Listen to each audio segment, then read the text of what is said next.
Obrigado, senhor presidente. Boa tarde a todas e todos. Vou ser muito objetivo, porque essa comissão já vem discutindo o tema lei do motorista há muito tempo. Na verdade, esse tema, desde a promulgação, desde a sanção da lei pela presidenta, digamos que esse tem sido um tema de sucesso no Ibope, ou seja, todo mundo tem discutido esse tema o tempo todo, então algumas questões não são necessárias repetir. Do ponto de vista do Ministério do Trabalho, Emprego, qual a situação que nós temos hoje? Primeiro eu vou falar o que é que nós estamos fazendo hoje. Com a lei, o Ministério do Trabalho e Emprego tem a obrigação de revisar alguns dos procedimentos, algumas das normas, no que se refere aos trabalhadores empregados. O Ministério do Trabalho e Emprego só pode normatizar aqueles aspectos no que se refere aos trabalhadores empregados do ponto de vista das suas atribuições institucionais. Especialmente, dois aspectos nos foi colocado como importante de adequar. O primeiro, gerou muita polêmica, o Ministério, as normas que se aplicariam para a definição dos pontos de parada, pontos de repouso, de forma adequada ao descanso, né? Esse era um aspecto que foi muito polêmico nos primeiros meses, que o Ministério do Trabalho teria que intervir rapidamente nesse aspecto, e que aos poucos nós fomos, dentro do governo e também na relação com a gente, deixando claro qual a nossa leitura que o Ministério do Trabalho tem em relação a esse aspecto. Primeiro, deixar claro que, no seu papel de fiscalização, o Ministério do Trabalho e Emprego, na verdade, sempre priorizou, e mais ainda depois da lei, o trabalho no que se refere à questão da jornada de trabalho, considerando a sua relação com a saúde do trabalhador, a questão da acidentalidade. Então, o foco do Ministério do Trabalho e Emprego não foi em nenhum momento e não tornou-se a questão dos pontos de parada, ponto de repouso. Nós achamos que esse aspecto precisa ser normatizado e ter uma transição ao longo de um tempo razoável para que se tenha, de fato, pontos de repouso que sejam no espírito da lei. Não será de imediato, não é possível transformar todos os pontos de repouso. Seria um erro focar a implementação da lei nesse aspecto. Então, nesse período agora, nós estamos começando um trabalho agora de forma mais técnica. A partir do levantamento que a NTT, o Ministério do Transporte, tem feito, nós nos buscamos no sentido de contribuir para a NTT e o Ministério do Trabalho regular o que seria, digamos assim, uma classificação de pontos de parada brasileira, sem tornar isso um item tal rigor técnico do ponto de vista do trabalho, que praticamente todo seria passível de multa. Então, nós não temos essa leitura, nós achamos que é possível ter um procedimento, como vem sendo discutido, com classificação de determinados postos, identificação dos postos, classificação, e sem maiores traumas numa transição para a construção da implementação da lei. Isso é um aspecto que é importante. No que se refere à jornada de trabalho, e também nesse aspecto, o Ministério do Trabalho vai ter, obrigatoriamente, vai ter que revisar suas normas regulamentadoras para aí sim adequar a legislação no que se refere a locais de trabalho, locais de repouso de trabalhador como qualquer outro, a essa questão específica das exigências legais que a lei de motorista coloca naqueles pontos de espera. E estamos falando agora não nos pontos parados ao longo da rodovia, mas sim aqueles pontos nos portos, nos locais de embarque, né, que os caminhoneiros são muitas vezes obrigados a ficar longo tempo de espera, muitas vezes sem condições adequadas de permanência. Aí nós precisaremos rever as normas, assim que tenhamos consolidado essa lei, e essa norma será revista no longo processo, como é qualquer norma regulamentadora, né? Será feita a partir de uma discussão técnica no primeiro momento do Ministério do Trabalho, depois com consultas públicas, e só depois da consulta pública a construção de um grupo tripartite entre trabalhadores e empregadores, representantes de trabalhadores e empregadores, para se construir um consenso de quais serão adequações da atual norma em termos de condições de trabalho. Então, nós não temos nesse aspecto nenhum assodamento em normatizar e não estamos focando nenhuma campanha de fiscalização da lei de uma forma rigorosa tal que torne inviável. Porque a nossa preocupação é, e aí vem um aspecto que é importante, do ponto de vista do Ministério do Trabalho e Emprego, essa lei é uma lei importante se nós considerarmos o fato objetivo de que esta é a categoria que tem o maior nível de acidentes com morte. Então, nós precisamos pensar, de um lado, claro, é óbvio que tem que pensar a efetividade da lei do ponto de vista das condições econômicas, das condições do país, da sua infraestrutura, mas temos que equilibrar esse aspecto com a questão da saúde do trabalhador e acidentalidade. Se nada for feito no sentido de construir uma mudança no como se faz o transporte de carga no Brasil hoje, do ponto de vista das jornadas de trabalho, nós manteremos esse atual padrão de acidentalidade sem mudança. Então, o que nós pensamos, entendemos que é importante, e aí ao empregado há que se colocar que há princípios que a Constituição coloca em relação à jornada de trabalho, da qual nós não podemos fugir. Padrões que nós temos que pensar, e sempre que a legislação trabalhista pensou jornadas diferentes em função da situação específica de um trabalho, pensou essa jornada compensando, de outro lado, com lógica de descansos diferentes ou remunerativa diferente. Ou seja, é um equilíbrio dos dois. Nós não podemos pensar, não podemos perder esse equilíbrio. O fato científico, é que quanto mais tempo dirigindo sem descanso, mais sujeito a acidentalidades. Os acidentes acontecem nas jornadas maiores. Isso é um fato objetivo. Então, nós não podemos esquecer esse fato. E aí nós não podemos, quando pensamos a legislação do trabalho, pensamos ela à luz da saúde do trabalhador, nós não podemos deixar ao livre-arbítrio do empregado e do empregador. A legislação brasileira trabalha de forma diferente. Nós temos que estabelecer parâmetros. Né? É claro que, ao colocarmos esses aspectos, não há, da parte do Ministério do Trabalho, nenhuma postura internamente no governo. Nós estamos discutindo permanentemente eventuais adequações a esta lei que permita que ela se efetive. O pior cenário, do ponto de vista do Ministério do Trabalho, é depois desse esforço legislativo que foi feito no Congresso depois de longo tempo, depois desse longo debate a partir da sanção da lei, nós chegarmos a uma situação de dizer que, em algum momento, que essa lei não vai pegar. Nós não temos direito, enquanto governo, enquanto pessoas públicas, de fechar os olhos ao fato que precisa pegar esta lei, no sentido, mesmo com suas adequações, no sentido de construir um ambiente que melhore a infraestrutura de transporte brasileiro, no sentido que construa uma situação que melhore as condições de repouso do trabalhador e que permita que também o autônomo tenha capacidade de viver, ganhar sua renda, ter sua renda, manter seu caminhão, mas não contribuir com as altas taxas de acidentalidade no Brasil. Buscar esse equilíbrio é um desafio dos legisladores. Né? E é claro que ao Poder Executivo cabe se manter numa postura de diálogo e construir essa alternativa, com seus princípios. Algumas coisas não podem mudar. Por exemplo, nós não podemos, pelas restrições constitucionais, todos os senhores sabem, nós não podemos estipular jornada de trabalho para o empregado superiores a 44 horas semanais, por exemplo. Nós não podemos, pela questão legal, estabelecer, se não sob um regime de compensação, jornadas superiores a 8 horas com mais 2 de extra, ou 12 horas se tiver algum regime de compensação. São limites que a Constituição brasileira coloca quando definiu alguns parâmetros de trabalho que, do ponto de vista do assalariamento, nós não podemos fugir. Então, estamos à disposição dos senhores para contribuição nesse processo. Senhor relator. Eu, presidente, gostaria de fazer uma pergunta.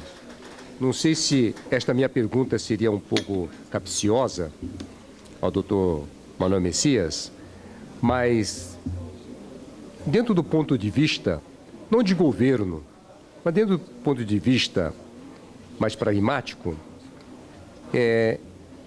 entre a jornada de trabalho, 11 horas de descanso e algumas categorias reivindicando 8 horas, o senhor teria alguma opinião sobre essa diferenciação, sobre alguns prejuízos em termos de maiores acidentes ou não? Deputado, o padrão de 11 horas de descanso entre uma jornada de hoje, isso é o padrão. Existem categorias que têm jornadas diferentes. Né? Existem categorias que está estipulado por lei, 12 por 36, de descanso, turno ininterrupto. Tem categorias que têm possibilidade de jornadas menores com compensação, e eu cito exemplo das plataformas de petróleo. As pessoas ficam à disposição X dias, trabalhando X horas, até 12 horas, mas compensa de descanso em um outro momento, largo período de descanso. Ou seja, o que eu digo não é o padrão absoluto e só tem que ser praticado assim. O que eu digo se for diferente do padrão de 11 horas entre uma jornada e outra, estou falando à luz da Constituição e à luz da CLT, há que ser compensado com descansos durante a jornada. Você pensa no largo mais tempo. Não pode ter, não pode ser rotineiro toda a sua vida o trabalhador assalariado não ter 11 horas. Tem que ter algum mecanismo de descanso sempre, de compensação, digamos. Satisfeito, senhor presidente? Celso Mandonaro, deputado. Só para ficar bem claro, eu fiquei um pouco na dúvida, senhor Manuel. Eu fiquei um pouco na dúvida aí sobre classificação de pontos, quer dizer, de paradas. Primeiro vai ter um parecer técnico, vai ter audiências, vai envolver os usuários, antes de notificar, se tem sanidade, tem saúde, esse ponto serve hoje, como é que vai sofrer uma fiscalização antes por parte do Ministério do Trabalho e Emprego, antes de haver notificação, uma classificação desses pontos, se pode implantar realmente essa estrutura que existe hoje, se pode começar a notificar, eu não entendi direito ali. Em relação não há nenhuma política do Ministério do Trabalho de fazer fiscalização, priorizar a fiscalização de pontos de parada hoje. O Ministério do Trabalho vai contribuir com a NTT Ministério do Transporte, no sentido do Ministério do Trabalho, o NTT Ministério do Transporte vai definir uma classificação de postos em 3 níveis, a ideia talvez estrela, sei lá como vai ser o padrão. Nós vamos fornecer parâmetros técnicos para que eles possam considerar na sua classificação. Do ponto de vista da fiscalização enquanto local de trabalho, à luz que a lei coloca, nós vamos ter um processo de construção com audiência pública, com grupo tripartite, para ver a necessidade de adequação das atuais normas que estabelecem as condições do ambiente de trabalho, que adequação tem que ser feita em função do que a lei, ao final, estabelecer como sendo necessário. E aí eu cito especificamente o artigo, eu tentei lembrar, o senhor memória... Estava procurando minhas anotações para ver claramente qual o artigo. É aquele que fala qual as condições, que é onde fala o Ministério do Trabalho, do ponto de repouso. Ponto de repouso. Eu vou encontrar aqui provavelmente nessa formulação aqui do pessoal da CNTT deve ter. É o único ponto onde define que o Ministério do Trabalho tem que estabelecer relações, não no ponto de parada da estrada. É aquele ponto que junto aos embarcadores, junto aos portos, aquele ali. Ali é onde a legislação fala que nós temos que estabelecer parâmetros. Esse parâmetro será estabelecido como é feito qualquer parâmetro de norma regulamentadora. Um processo de consulta pública e depois um grupo tripartite, trabalhadores, patrões e empregados, constituir a norma a ser editada. E antes de começar a notificar, não era importante também fazer audiências públicas nos trajetos das BR, nos pontos de parada, ver se tem... Se não precisa adequar esses pontos para ter higiene e saúde, antes de começar, para exigir essa lei, para implantar, ele não teria que primeiro verificar todas as BRs, ver se realmente tem condições de implantar essa legislação, com segurança para os motoristas que têm lugares adequados de higiene, para tomar seu banho, para fazer sua refeição, não teria que fazer em todos os trajetos, em toda a BR, não só no onde carrega. Não, deputado, o estabelecimento das condições, primeiro é o trabalho do governo como um todo, cada ministério com suas atribuições, né? Não cabe ao Ministério do Trabalho a atribuição de preparar a infraestrutura eventualmente necessária para esse processo ou definir as regras para esta infraestrutura. Não é o nosso papel. Por isso que o Ministério do Trabalho, neste momento, está focado na sua tarefa. A sua tarefa é pensar o cumprimento das jornadas colocadas, como jornada pro assalariado. Os limites, as regras de jornada, com os instrumentos que nós podemos fiscalizar. O autônomo não tem problema. Na verdade, não cabe ao Ministério do Trabalho fiscalizar o autônomo. Não podemos. E não interferimos nesse processo do autônomo. A questão do autônomo é regulada aí pelo CTB. Aí é o outro processo, porque a gente tem tentado buscar construir algum grau de equilíbrio entre essas duas normas, mas cada um tem o seu papel. Nós não fiscalizamos o autônomo, do ponto de vista de qualquer multa, qualquer processo trabalhista. Deputado Lira. Presidente, apenas uma ponderação. Vossa Excelência, que tem conduzido de forma tranquila e pouco burocratizada essa comissão, eu gostaria de consultá-lo se o senhor Irani poderia fazer uma pergunta ao... Com a minha permissão, pode. Pois não. Obrigado, presidente. Seguinte, os aquaviários, eu tenho fluviários, acho que uns 200 funcionários, e eles trabalham 4, descansam 4. Então, eles trabalham 12 horas por dia. Tem uma legislação que ampara eles. Os aviários, que trabalham com as companhias de aviação, tem uma legislação também que apoia essa distribuição de tempo de trabalho. Os marítimos, os ferroviários. Eu acho que nós temos que criar alguma coisa dentro do amparo da lei que dê condições para ele trabalhar, gente. Eu não estou querendo dizer que nós temos que escravizar os funcionários. Não, senhor. Eu quero que eles tenham o repouso deles, seja com a família, seja na estrada, mas temos que flexibilizar de uma maneira que seja possível a gente trabalhar. Porque do jeito que está, é praticamente impossível. E como se tem condições para os fluviários, para os marítimos, para os ferroviários e para os aéreos, nós temos que achar um caminho para os rodoviários também. É isso que eu queria colocar. Muito bem. Lira. Satisfeito com a pergunta, apenas uma sugestão, já para a gente incluir. Eu não sei, mas existem viagens, vamos supor, até 12 horas e viagem acima de 12 horas. Quem sabe nos criaria uma obrigatoriedade, vamos supor, de viagem com mais de 12 horas ter dupla no caminhão. Até 12 horas podendo ser apenas um motorista e compensando depois. Ele nunca vai passar de 44 horas por semana. Dificilmente uma viagem passaria de 44 horas se tivesse sistema de dupla. Então nós temos muita coisa para discutir aí pela frente. Mais algum deputado? Doutor Manuel, muito obrigado. Pois não, Só queria Vanderlei. me desculpar pelo atraso. Eu não perdi nenhuma reunião ainda, mas Eu sei que você estava trabalhando. O governador de São Paulo está aí hoje e eu, como coordenador da bancada federal de São Paulo, tive que participar da reunião com o presidente da Câmara, por isso que cheguei agora. Não, mas um assunto eu importante que é a redução penal, não é? sobre a Maioridade. questão dos menores, da Isso é legislação importantíssimo também. do ECA.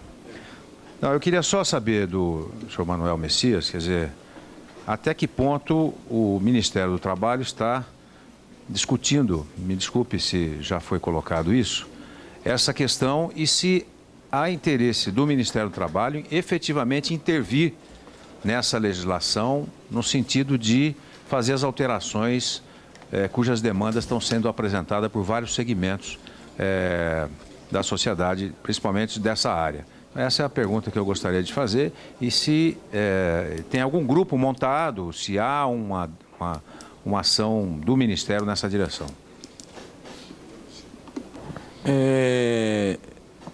Primeiro, em relação à questão do tempo. Tu fala aqui do ponto de vista do Ministério do Trabalho, do ponto de vista da legislação trabalhista, repito, claro que tem um grau de adequação ao Código de Trânsito Brasileiro. Quando nós pensamos em jornada de trabalho, em qualquer país, trabalham alguns componentes e um conjunto deles é que forma a jornada de trabalho. Que é quantidade de horas trabalhadas, limites diário, semanal, mensal e limites normais e eventualmente extraordinário. Aí a limitação extraordinária está colocado, se é jornada normal, 8 mais 2 é o que o Brasil estabelece hoje. Essa jornada de trabalho tem que ser combinada com duas questões básicas. Intervalo intra-jornada, que é o tempo da hora de almoço ou lanche, dependendo da jornada, e o intervalo entre as jornadas de trabalho. padrão brasileiro, repito, o padrão entre uma jornada e outra é de 11 horas, o padrão, né? Sempre repito, por lei, algumas categorias por lei, ou a lei permitiu que houvesse convenção coletiva, algumas categorias têm uma combinação desses fatores diferenciados. Mas sempre a combinação faz com que nunca estoure os limites máximos de jornada de trabalho permitida, mês, semana, ano em alguma categoria, e sempre prevendo que há uma compensação para que haja a recuperação para desempenho da função. Aqui tem um outro componente, fora isso, que algumas categorias têm e outras não têm, que é a necessidade, dada a atividade, de além do intervalo intrajornada e interjornada, paradas curtas, longas, aí depende, que como o senhor bem colocou, para esticar a perna, né? Então, ou seja, qualquer normatização, do ponto de vista da legislação trabalhista, tem que considerar o conjunto. Não há como você atacar um aspecto e esquecer o equilíbrio do outro. Você muda aqui, você tem que compensar no outro canto. Então, esse conjunto de compensação, repito, estou falando do assalariamento brasileiro. É assim que as jornadas especiais existem. Existe equilibrando. Exemplo da plataforma de petróleo. O trabalhador fica até 14 dias embarcado, com 2 jornadas de trabalho diferentes. Alguns que jornada de 12 por 36, está embarcado, trabalha 12 horas, descansa 36 lá na plataforma. Outros que jornada de 8 horas normais, digamos assim, com outro tempo ele lá fazendo alguma coisa dentro da plataforma. Verdadeiro hotéis, verdadeira área de lazer, né? Alguns com 44, assim, mesmo esse, trabalhando 12 ou trabalhando 8, mesmo dormindo lá, não está tendo o tempo todo trabalhando, o fato dele estar 14 horas isolado no canto faz com que ele fique 14 dias isolado num canto, faz com que ele fique 14 dias em casa. Ou seja, é sempre um regime de compensação. Muito bem. E, desculpa, em relação ao grupo de trabalho. Não, nós estamos... E só para complementar, se também o governo pretende mandar uma medida provisória para o Congresso ou um projeto de lei, se está isso sendo discutido no âmbito do governo. Aí essa decisão se está fora da minha alçada, né? Essa decisão, o senhor sabe que a decisão sobre eventual mudança originada do Executivo será discutida na Casa Civil com a Presidente da República, é aí onde está qualquer coordenação neste sentido. Nós temos participado, enquanto Ministério do Trabalho, tanto a minha Secretaria de Relações de Trabalho como a Secretaria de Inspeção do Trabalho, de todas as reuniões que fomos demandados diretamente lá no Ministério ou, na maioria das vezes, convocado pelo Palácio para ouvir os diferentes setores que querem discutir o tema. O governo tem discutido o tema, agora a decisão se vai enviar alguma medida provisória, se vai construir junto com o Legislativo alguma mudança, ou se não vai fazer, essa decisão que não está na minha alçada, eu não posso aqui... Muito bem. Eu só perguntei, presidente, parece que a Casa Civil não mandou representante. Estaria sendo representado pelos secretários, inclusive... Veio também do transporte. Está atrás de você. São os que representam a Casa Civil. Isso, então, eu imaginei que eles pudessem responder pela Casa Civil. Estão representando a Casa Civil também. Muito obrigado, doutor Manuel Messias. Estamos aí às suas ordens. Muito obrigado.